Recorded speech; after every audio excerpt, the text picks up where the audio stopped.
Oke, bismillah ya. Rumus pertama, ayo kita latihan memaafkan. Jadi forgiveness. Dulu pernah kita kaji satu sesi berapa tahun yang lalu tentang filosofinya memaafkan. Forgiveness is not an occasional act, it is a constant attitude. Pemaaf itu bukan tindakan kolo-kolo, tindakan seketika, tapi ini satu perilaku yang instan, konstan, terus-menerus. Jadi pemaaf itu karakter. Jadi jadilah orang yang pemaaf, sehingga mengalami cobaan, ujian, ditindas orang, disakiti orang, otomatis jiwa pemaafnya keluar. Meskipun tetap berjuang menghentikan tindakan kejelekan, keburukan tadi. Kata Martin Luther, dia yang tidak memiliki kekuatan untuk memaafkan, dia tidak memiliki kekuatan untuk mencintai. Jadi, kok kalian punya pasangan bilang, aku masih cinta padamu tapi tiada maaf bagimu. Ya itu bukan cinta namanya. Karena orang yang mencintai itu pasti pemaaf, mudah memaklumi. Jadi untuk menguji kalian saya punya jiwa pecinta atau tidak, sederhananya jiwamu pemaaf enggak? Kalau masih mudah tersinggung, mudah marah, kalau sakit hati diingat-ingat sampai mati, ya kamu harus latihan lagi, mengasah jiwamu. Seperti minggu lalu kan rumusnya sebenarnya orang itu tidak boleh membenci saudaranya, tidak menyapa saudaranya 3 hari. Ya, sementara kalian kan 3 tahun, 3 kali pemilu, tidak rukun-rukun sama saudaramu. Baik. Memaafkan tidak berarti mengabaikan apa yang sudah dilakukan. Memaafkan itu berarti tindakan jahat tidak menjadi penghalang kita tetap berteman, kita tetap bersaudara. Iya sih kemarin kamu membohongiku, mencurangiku, tapi kamu tetap saudara kok. Kamu masih tak anggap teman. Ya memang kamu salah. Yang kamu lakukan menurutku ya memang salah. Tapi jangan khawatir, kita tidak putus hubungan. Kita tetap teman. Jadi ayo kita mulai lagi yang baru. Jadi pengampunan adalah katalisator yang menciptakan suasana yang diperlukan untuk awal yang baru. Itu memaafkan. Jadi memaafkan itu bukan berarti lupa atau tidak peduli kesalahan. Yang salah disebut salah, yang keliru tetap ditegaskan, ini keliru, ini tidak boleh, ini salah. Meskipun begitu kamu tetap temanku kok, kamu tetap saudaraku kok, kamu tetap sahabatku. Tapi yang kamu lakukan itu salah. Nah, itu yang disebut tadi. Ya tetap memaafkan tapi tidak mengabaikan. Tidak jadi penghalang. Kamu temanku kalau pas jujur saja ya, kamu temanku kalau pas tulus saja ya, kamu temanku, tidak begitu. Ini namanya jiwa pemaaf. Ya memang tidak mudah sih melakukan kayak gini, tapi ya harus latihan. Bukan demi siapa-siapa, demi dirimu sendiri. Kalian hidup di dunia ini cuma sekali, eman-eman kalau kamu rusak jiwamu. Baik, yang kedua, itu kan tips pertama. Tips kedua, untuk kita mudah hidup damai, mari berorientasi melayani.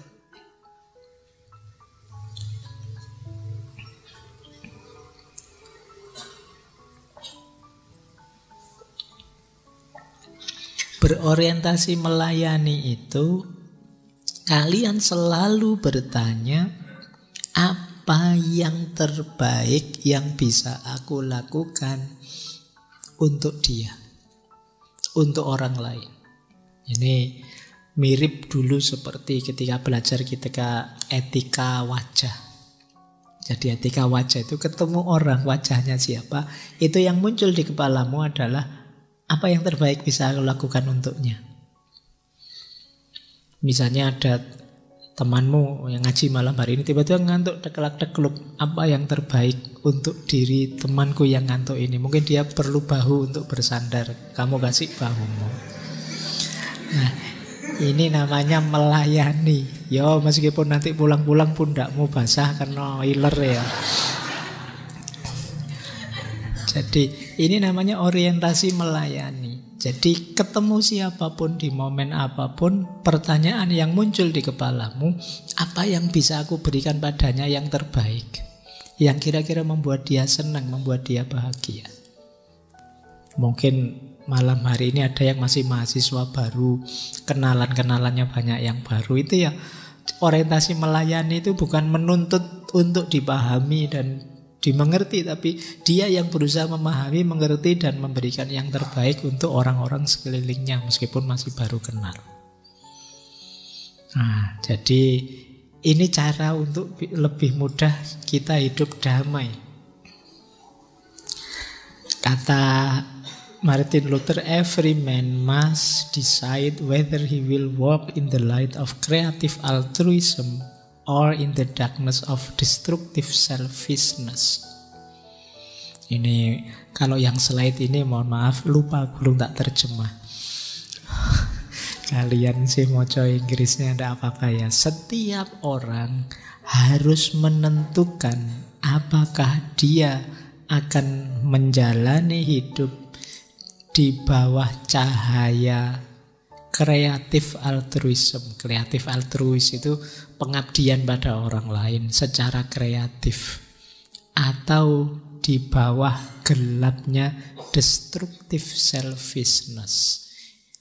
Jadi egoisme, rasa ingin enak sendiri yang merusak. Jadi kamu tinggal milih mau jadi orang egois, ingin enak sendiri, atau altruis, berbagi kebahagiaan dengan yang lain. Everybody can be great because anybody can serve. Setiap orang bisa jadi orang hebat, bukan karena prestasi, bukan karena IPK, bukan karena kekayaan, tapi karena setiap orang bisa melayani. Untuk bisa melayani kan tidak butuh syarat apa-apa, ya sejauh yang kamu mampu saja, meskipun sekedar memberikan senyum. Makanya senyum itu kan sedekah. Kenapa? Bagian dari, kalau kita tidak bisa apa-apa, ya kita beri senyum saja, kan mungkin bebannya teman kita hilang separuh. Nggak nambah masalah. Coba kita merengut saja, ketemu konco merengut saja, sekini wis sumpek ditambahi merengut, ya nambah masalah. Jadi setiap orang bisa kok jadi orang hebat. Kenapa? Setiap orang bisa melayani di levelnya sesuai dengan kondisinya masing-masing. Engkau tidak harus lulus kuliah. You don't have to have a college degree to serve. Engkau tidak harus make your subject and verb agree, melakukan ini itu untuk disetujui, untuk melayani. You only need a heart full of grace. Engkau hanya butuh satu hati yang penuh dengan kasih sayang, dan satu jiwa yang generated by love, yang dilahirkan melalui cinta. Jadi rumus kedua untuk bisa hidup damai, ayo meriset diri kita dengan format melayani, bukan format egoistik. Yang ketiga, kalau ini juga penting, untuk bisa hidup damai, betapapun nanti tetap kita harus berpihak pada keadilan, kebenaran. Ini tadi sudah dijelaskan. Tidak mungkin kita bisa damai dalam ketidakadilan, ketidakbenaran. Kata beliau, ada saatnya ketika seseorang harus mengambil posisi yang tidak aman, tidak politis, tidak populer. Namun ia harus mengambil posisi tersebut karena hati nurani mengatakan kepadanya bahwa hal tersebut benar.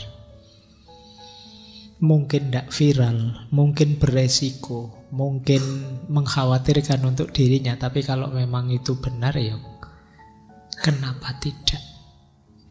Nah, ini keberpihakan pada kebenaran. Makanya ada kalimat beliau yang agak keras. Kata beliau, seseorang itu mati ketika dia menolak untuk membela apa yang benar.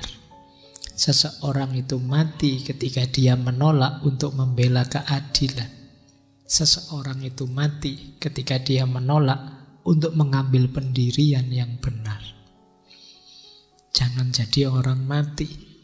Berpihaklah selalu pada kebenaran meskipun pahit, meskipun tidak populer, meskipun tidak menguntungkan.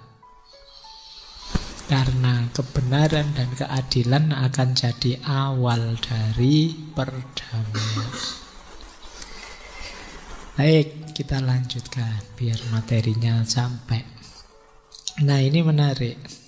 Yang sering ditanyakan orang, kok katanya harus mencintai semuanya, berarti juga mencintai musuh? Iya. Musuh pun harus kita cintai demi perdamaian. Lah terus kenapa kita harus mencintai musuh? Itu ada beberapa alasan dari tulisan-tulisan dan pidato beliau. Yang pertama, kita harus mencintai musuh, kita harus mengasihi, membalas kebencian dengan cinta. Kenapa? Karena kalau kebencian kita balas kebencian, yang lahir adalah kebencian yang berlipat ganda. Kerusakan dibalas kerusakan, kerusakan double. Jadi alasan pertama itu. Benci dibalas benci, ya sudah. Dunia ini isinya penuh kebencian dan pasti tidak damai, tidak nyaman, menakutkan, kita khawatir, kita isinya cemas dan takut.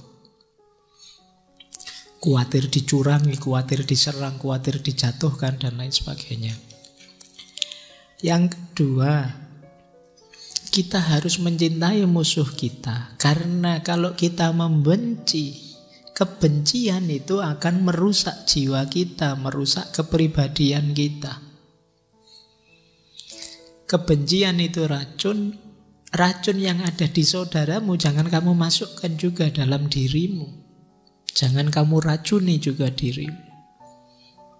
Jadi membalas kebencian dengan kebencian itu sama dengan kamu memvaksin dirimu dengan racun yang semula dimiliki temanmu padamu.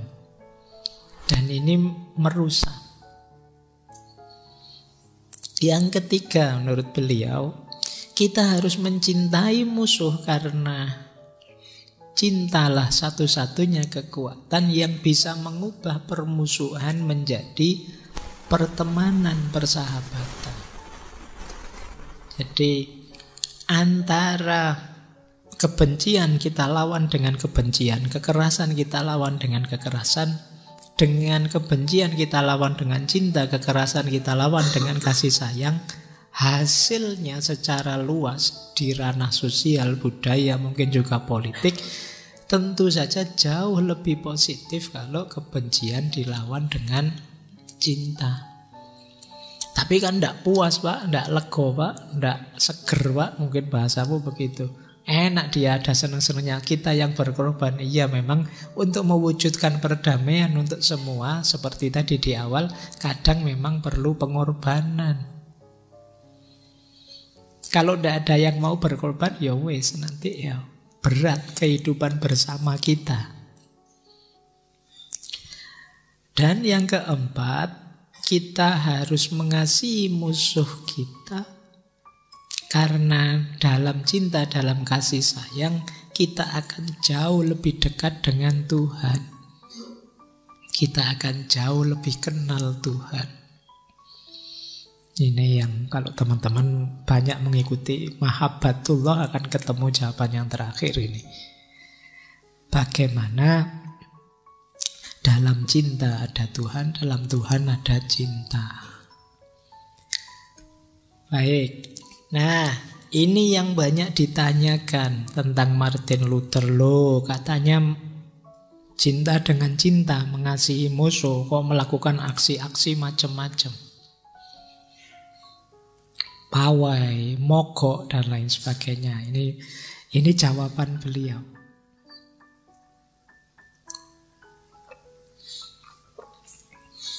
Kata beliau begini, Anda mungkin bertanya, mengapa bikin tindakan langsung, direct action? Mengapa ada aksi duduk, ada pawai, dan seterusnya? Bukankah harusnya negosiasi saja? Bukankah negosiasi jalan lebih baik? Kata Martin Luther, Anda benar dengan menyerukan negosiasi. Memang ini adalah tujuan utama dari aksi langsung tadi. Jadi aksi duduk, aksi damai, pawai, long march, dan lain sebagainya itu ya memang tujuannya untuk negosiasi. Karena kalau tidak begitu, tidak akan mau diajak negosiasi orang-orang yang melakukan ketidakadilan tadi. Aksi langsung tanpa kekerasan itu memang menciptakan krisis, memupuk ketegangan. Demi apa? Sehingga komunitas yang terus-menerus menolak bernegosiasi terpaksa harus menghadapinya. Ucapan saya tentang terciptanya ketegangan sebagai bagian dari upaya melawan tanpa kekerasan mungkin agak mengejutkan. Katanya tanpa kekerasan kok malah menciptakan ketegangan, kan gitu. Tapi harus saya akui bahwa saya tidak takut dengan ketegangan. Saya dengan sungguh-sungguh menentang ketegangan dengan kekerasan. Tapi ini ketegangan yang konstruktif, tidak keras. Demi apa? Pertumbuhan, perbaikan. Nah, nanti Martin Luther cerita ini seperti Socrates itu loh. Socrates itu kan gayanya menciptakan ketegangan dalam pikiran, yang akhirnya orang terbebas dari mitos-mitos. Maka kata beliau, kita perlu banyak orang seperti Socrates.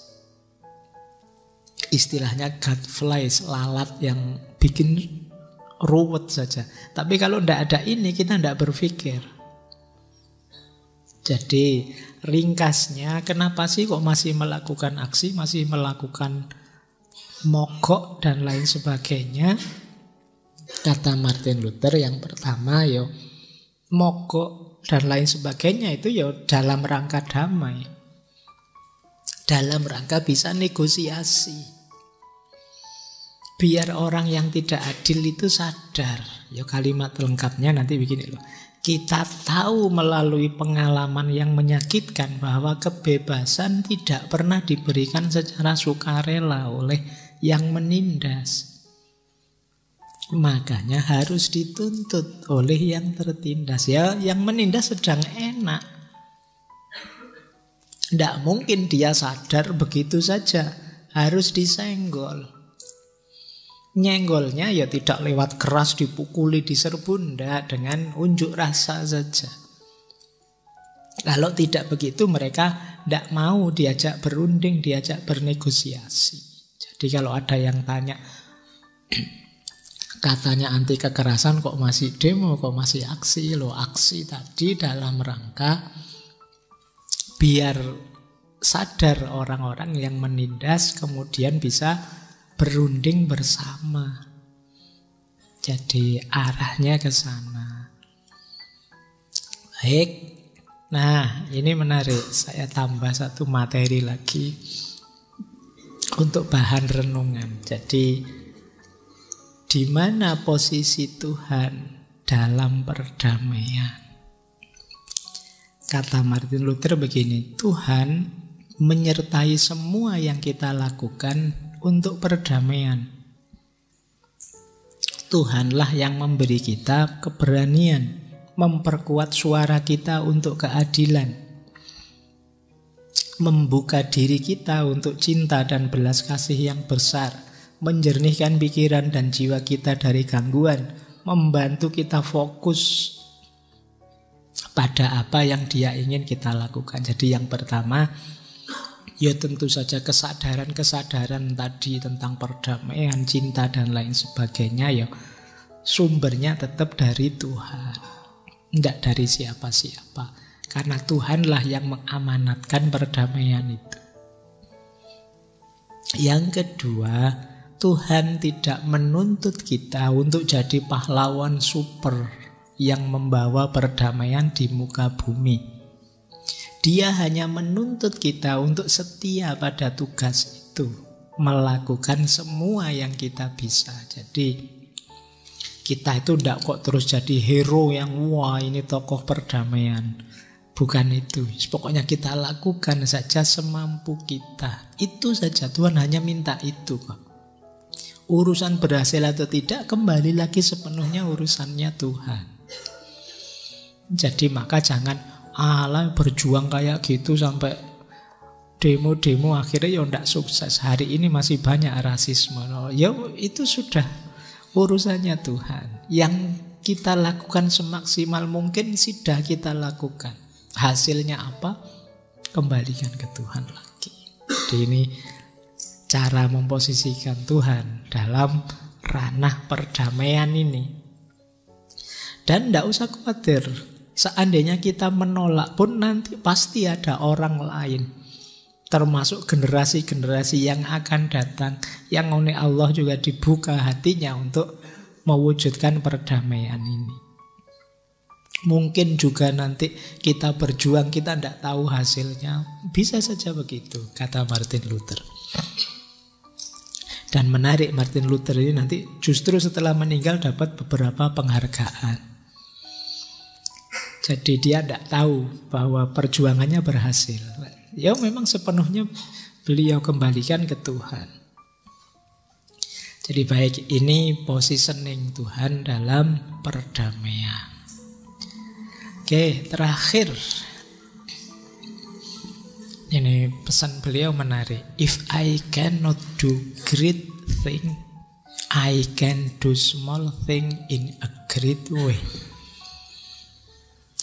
Kalau aku tidak bisa melakukan hal-hal besar, ya aku akan melakukan hal-hal kecil saja tapi dengan cara yang besar, dengan cara yang luar biasa. Jadi jangan dilihat jenis tindakannya, kegiatannya, lihat juga cara melakukannya.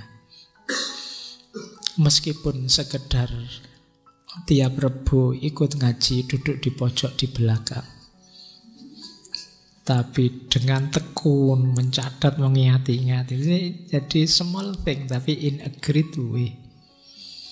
Dan itu pasti nanti buahnya juga luar biasa. Jadi tidak harus bikin revolusi besar, tidak. Mungkin kecil-kecil saja, tapi kalau bahasa kemarinnya kita istiqomai, kita lakukan dengan cara yang luar biasa, hasilnya juga insya Allah bisa luar biasa. If I cannot do great thing, I can do small thing in a great way. Maka teman-teman tidak perlu minder, Pak, kebiasaan saya cuma sedikit, kemampuan saya cuma kecil-kecil, tidak masalah. Yang kecil-kecil itu kamu istiqomah akan jadi luar biasa. Berarti melakukan hal kecil tapi dengan cara great way, dengan jalan yang luar biasa. Baik, saya kira itu ya untuk malam hari ini tentang perdamaian dari Martin Luther King. Oke, saya akhiri sekian. Kurang lebihnya mohon maaf. Wallahul muwafiq. Wallahu a'lam bishawab. Wassalamualaikum warahmatullahi wabarakatuh.